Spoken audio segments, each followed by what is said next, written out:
Well, that's one of those little tricks of the brain. So people will often say, I get a hypoglycemic reaction when I haven't eaten and my blood sugar is low. And they do have symptoms from that. That's the kicking and screaming I was talking about.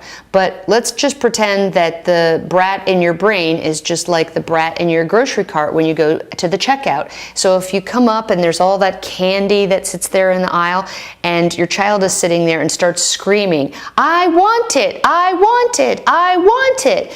And you say, well, you can't have any right now. And then they start screaming even louder, I want it, I want it. And you give it to them. Then the next time you go to the grocery store, you shouldn't be surprised that they just start screaming really loud, because that's what gets the candy. So what your brain will do is it's happy to give you these hypoglycemic symptoms if that's what will happen that helps you eat the sugar at that time. So you have to train yourself, and you shouldn't be in agony, and you're not going to be in agony. You need to eat enough at one meal to last you to the next meal. There's no need to snack.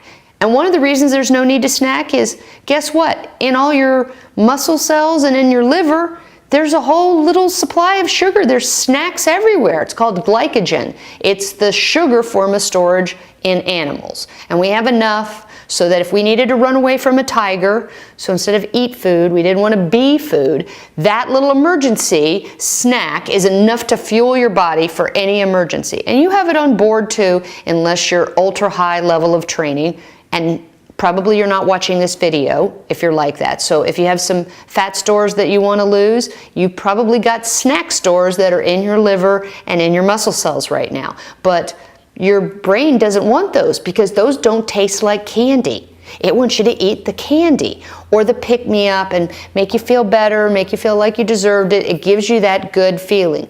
All food is drugs. There would be no drugs if we didn't have food. Food's the original drug. We are evolved genetically to need to be motivated to eat food. So anytime you eat food, you feel better. That's just how it is. Unless the food's poison, you feel better. It has the cocaine, which makes you feel excited and anticipation and, oh, where's the food and where's the Cinnabon? I can smell it, I can taste it in my mouth. And it has the heroin that you get from sort of cheese-like products. They call them morphins, just like the endorphins, so caseomorphins and there are exomorphins in wheat and things like that. And what that does is when you feel bad, when you're feeling pain, opiates and endorphins, those are pain relievers. So when you eat, you feel less pain. The problem with both of those drugs is that feeling doesn't last very long, and it comes back and makes you want something more. Well, in nature, we would have wanted something more. But in nature, in winter, we all went to rehab. So your drug isn't around. And when you can't get it, you can't take it. So then you get unaddicted, and then spring comes around, the drug's back out there, and your brain is supposed to tell you you're all lean and mean like the bear that just crawled out of their den, and you're supposed to go rah and use all this energy, even if you're tired and weak, to go out and find the food and eat and eat and eat. Because a human stomach can go from this big to this big in one meal. All you have to do is watch one of those hot dog eating contests, and you can see that our capacity to stuff ourselves is monumental in the animal world. We can gorge, and we do. And the point of doing that is to put on fat so that when there's no food to eat, you put it away. Now we have a pantry.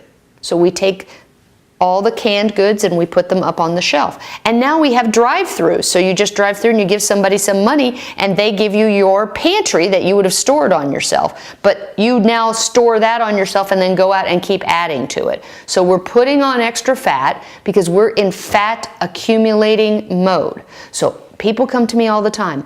They just want to lose fat.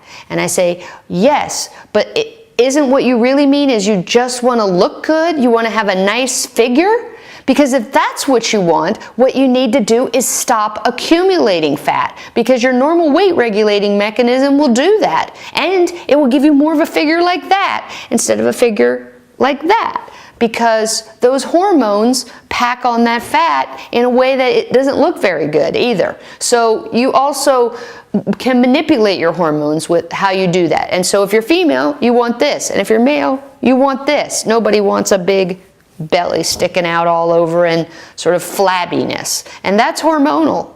And that can be taken care of just by the way that you eat, particularly when and particularly what. But the other things like where, how, why, and who you eat with, all those questions, they have a little impact too. But let's deal with the big ones first, which are when and what.